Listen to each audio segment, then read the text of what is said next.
ثم جعلناك على شريعة من الأمر فاتبعها ولا تتبع أهواء الذين لا يعلمون.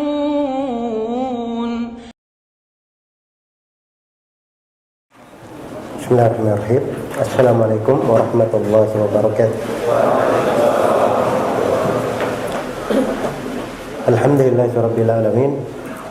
Wassalatu wassalamu ala al-mab'uts rahmatan lil alamin. Nabiyina Muhammad wa ala alihi wa sahbihi wa man tabi'ahum bi ihsanin ila yaumiddin, amma ba'd. Al-ikhwah sekalian, rahimani wa rahimakumullah. Alhamdulillah, di pagi hari ini, pagi hari yang dikatakan oleh Nabi sallallahu alaihi wasallam, burika fi ummati, burika fi bukuri ummati, telah diberkahi pada waktu pagi dari umatku. Maka ini adalah waktu yang berberkah, waktu yang kita harapkan di dalamnya banyak kebaikan dari Allah Subhanahu wa ta'ala. Karena itulah dari pendidikan di dalam syariat ini, waktu-waktu pagi yang seperti ini itu digunakan pada hal-hal yang baik, pada zikir kepada Allah Subhanahu wa ta'ala, dan diajarkan untuk kita semua zikir-zikir hingga merupakan kebiasaan dari para sahabat. Dan setelahnya, mereka setelah sholat subuh ada zikir-zikir yang mereka baca hingga matahari terbit. Maka di waktu pagi yang seperti ini adalah waktu yang paling indah apabila dimakmurkan dengan ketaatan kepada Allah Subhanahu wa ta'ala. Dan yang paling penting di dalam kehidupan seorang muslim adalah bagaimana dia dalam segala makna kehidupannya, apakah itu dalam sebuah aktivitas terkait dengan ibadah maupun selain ibadah, dalam menjalankan pekerjaannya, misalnya tugasnya maupun yang lainnya, dia selalu terikat dengan hal-hal yang membuka pintu ketaatan baginya. Di dalamnya ada kebaikan untuknya, dan dia temukan untuk dirinya perkara yang bisa mendekatkannya kepada Allah Subhanahu wa ta'ala. Iya. Maka di pagi hari ini saya ingin mengingatkan dengan mana-mana yang agung yang diinginkan di dalam syariat ini untuk kita semua, supaya menjadi kaidah di dalam hidup kita, dan bagaimana kita menerapkan dari ayat-ayat Al-Quran dan hadits-hadits Rasulullah SAW di dalam kehidupan sehari-hari. Ya, tidak seorang itu hanya dia berjalan kemudian beraktivitas atau ada kebiasaan harian yang mungkin pagi-pagi kita ada sarapan, ada ngopi, ada teh dan selainnya. Tapi pada hal-hal yang kadang di dalam kehidupan itu berjalan biasa setiap hari, harusnya ada mana-mana ketaatan, mana-mana ibadah yang mengikat kita. Itu sebenarnya yang paling penting. Iya. Karena itu dalam Al-Quran di surah Al-Hadid pada ayat yang ke-16 Allah Subhanahu wa ta'ala berfirman, "Alam ya'ni lil ladzina amanu an takhsha qulubuhum li dzikrillah wa ma nazala minal haqq wa la yakunu kal ladzina utul kitaba min qabl fa tala 'alaihimul amadu faqasat qulubuhum wa katsirun minhum fasiqun." Tidakkah telah dekat masanya, sudahkah telah dekat masanya untuk orang yang beriman, supaya hati mereka itu menjadi khusyuk. Hati mereka menjadi khusyuk. Kekhusyukan di dalam hati yang dipenuhi dengan sakinah, dipenuhi dengan tumaknina, dipenuhi dengan ketenangan, ketentraman, keimanan. Nah, ini Allah Subhanahu wa taala ingatkan kepada orang-orang yang beriman. Tidakkah harusnya orang yang beriman itu sudah dekat masanya? Sudahkah masuk waktunya mereka ini untuk khusyuk hatinya? Khusyuk hatinya kemana? Ila dzikrillah, kepada dzikir. Kalimat dzikir lebih luas ya, walaupun sejumlah dari as-salaf menafsirkan dzikir artinya Al-Quran. Dia tunduk kepada Al-Quran. Tapi dia kalimat yang lebih luas, masuk di dalamnya Al-Quran, dan Al-Quran adalah dzikir yang paling agung. Dzikir yang paling agung. Bahkan di antara seluruh jenis dzikir, Al-Quran adalah dzikir yang paling agungnya secara mutlak. Ya, memang kaidah umumnya seperti itu. Tapi di waktu-waktu tertentu, kadang sebagian dzikir menjadi lebih afdal. Misalnya di pagi hari, habis subuh bukan paling afdalnya baca Al-Quran, tapi paling afdalnya dia baca dzikirnya, wirid-wirid pagi. Jadi sebelum tidur dia baca dzikir sebelum tidur. Selepas sholat dia baca dzikir selepas sholat. Nah, itu yang paling afdal. Dia baca dzikir di tempatnya. Tapi kalau dilihat pada segala hal, pada segala keadaan, dzikir yang paling afdal secara mutlak adalah apa? Al-Quran. Iya. Ayat ini disebutkan oleh para ulama bahwa ini teguran untuk kaum mukminin. Ada sebagiannya yang mengatakan bahwa ini teguran terhadap para sahabat. Kata Ibnu Abbas radhiyallahu taala anhu, ayat ini teguran bagi para sahabat di penghujung 13 tahun setelah Nabi sallallahu alaihi wasallam diutus. Iya. Dan kata Ibnu Mas'ud radhiyallahu taala anhu, antara keislaman kami dengan turunnya ayat ini cuma 4 tahun. Cuma 4 tahun. Jadi kalau para sahabat saya, manusia-manusia pilihan, orang-orang yang diagungkan oleh Allah Subhanahu wa taala, manusia-manusia yang di atas keimanan dan ketakwaan, Allah Subhanahu wa taala menegur mereka seperti itu, ya,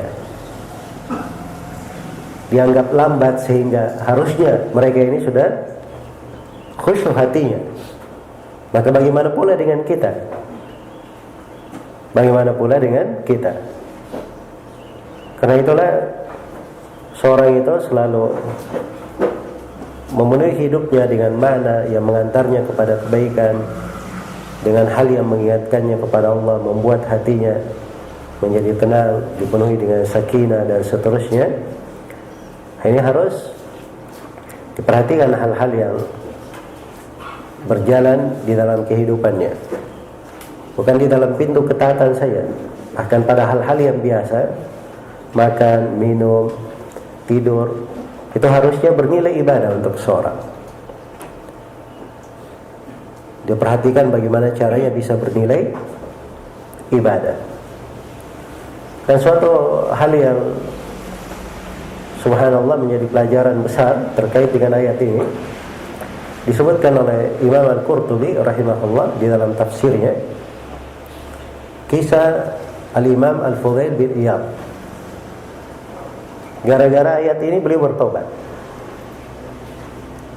Jadi Al-Fudail bin Iyad ini dikenal sebagai Abidul Haramain, ahli ibadah di tanah haram, di Mekah dan di Madinah. Dan beliau dari para ulama salaf yang sering kita dengarkan ya, dari ucapan-ucapan beliau di dalam sunnah, di dalam Islam, di dalam akhlak dan seterusnya. Al-Fudail bin Iyad ini dulu, sebelum beliau bertobat, beliau dulunya adalah seorang perampok. ya, yang biasa menghadang manusia di jalan. Sudah diketahui sebagian wilayah, siapa yang masuki wilayah ini hati-hati, ada Al-Fudail bin Iyad di depan. Dia dikenal dulu. Nah, suatu malam beliau ingin berbuat maksiat waktu itu, janjian dengan seorang perempuan. Ya, begitu dia naik di atas tembok sebagian rumah, maka dia mendengar ada orang yang membaca ayat ini. Alam ya'ni lil ladzina amanu an takhsha'a qulubuhum li dzikrillah. Bukankah harusnya telah menjadi waktunya orang yang beriman itu hati-hatinya itu khusyuk kepada zikir. Maka mendengar ayat itu, Al-Fudail pun berkata, bala wa rabbi. Ya, benar wahai Rabbku, sudah waktunya. Ya. Maka Al-Fudail tersentuh dengan satu ayat yang dibaca.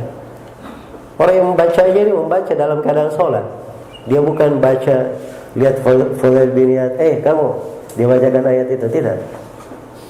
Tapi subhanallah, kebaikan itu seperti itu. Kadang seorang dia berbuat sesuatu, dia tidak sangka di situ ada kebaikan.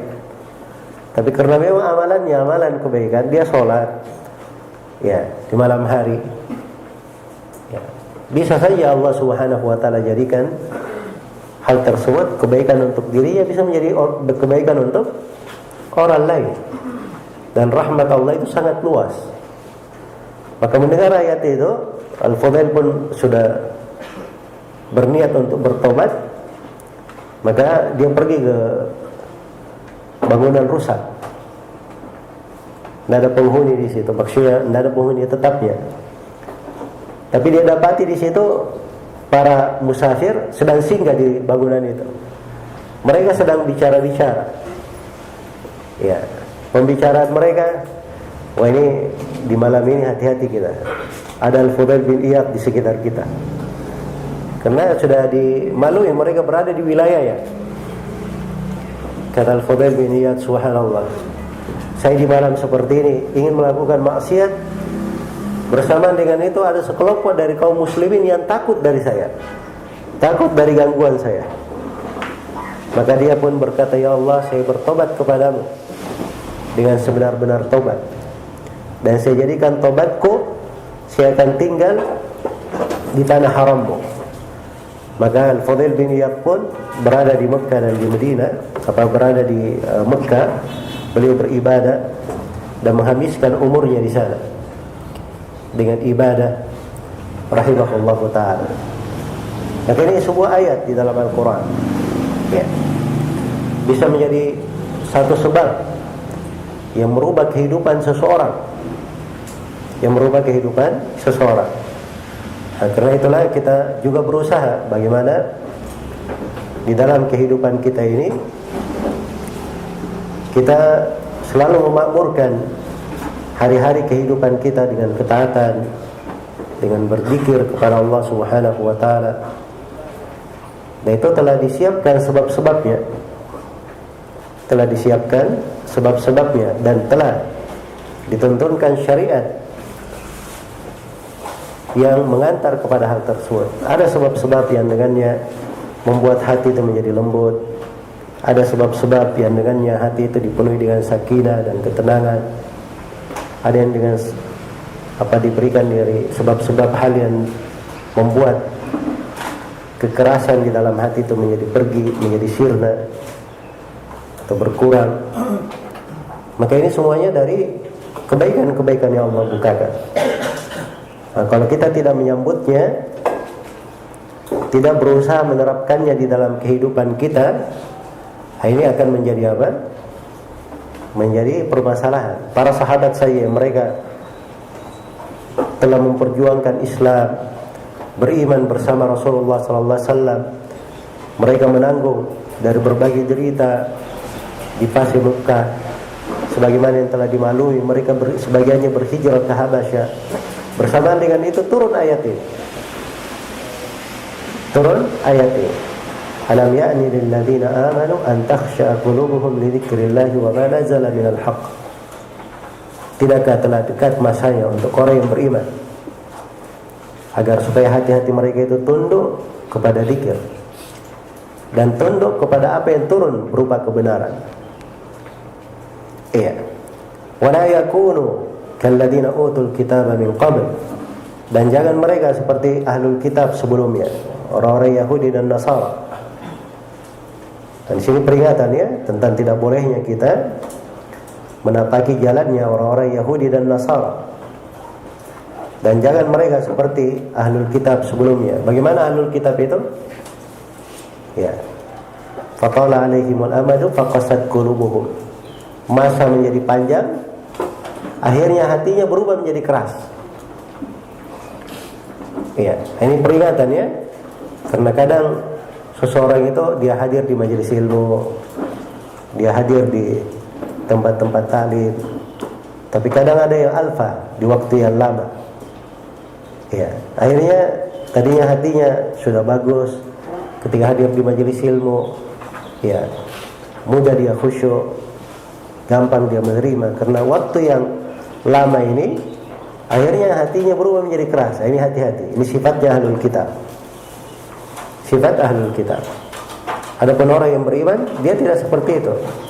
Bukan artinya seorang mukmin itu tidak jatuh di dalam kesalahan, tidak jatuh di dalam dosa. Tidak begitu artinya. Karena kalau seorang mukmin diharuskan tidak ada yang berdosa, maka tidak ada yang sampai ke derajat tersebut.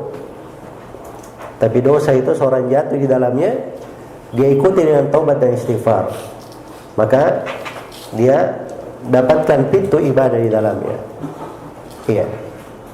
Jadi jangan sampai dari masa yang berlalu, itu membuat hati kita menjadi keras. Nah, karena itu kita berusaha mencari jalan bagaimana di dalam hidup tersebut, ya, bagaimana di dalam kehidupan ini, masa-masa yang berlalu dalam umur kita, itu selalu ada dari mana-mana yang membuat kita itu khusyuk kepada Allah Subhanahu wa taala, tunduk kepada kebenaran, cinta kepada kebaikan. Nah, ini yang sebenarnya yang harusnya kita apa? Kita jaga dan kita pelihara. Iya. Maka di kondisi apapun kita berusaha untuk mendekatkan diri kita kepada Allah Subhanahu wa taala. Baik, ini salah satu makna mungkin kenapa ada acara santai pagi hari ini.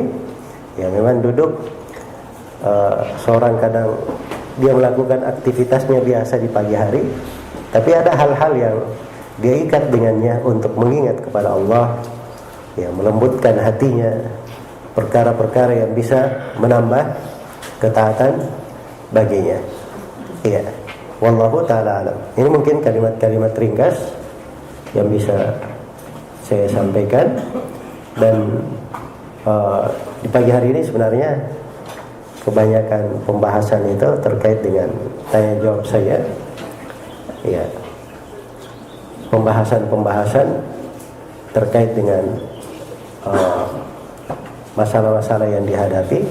Maka mungkin saya akan menjawab pertanyaan-pertanyaan dari para hadirin atau dari kawan-kawan yang mengikuti acara ini melalui media sosial. Semoga Allah Subhanahu wa taala memberi taufik kepada semuanya, selalu mewarnai kehidupan kita dengan ketaatan dan selalu melembutkan hati-hati kita untuk khusyuk kepada Allah Subhanahu wa taala, tunduk kepada Al-Quran dan beramal dengan sunnah Rasulullah sallallahu alaihi wasallam. Innahu waliyyu dzalika wal qadiru alaihi wallahu taala alam. Baik.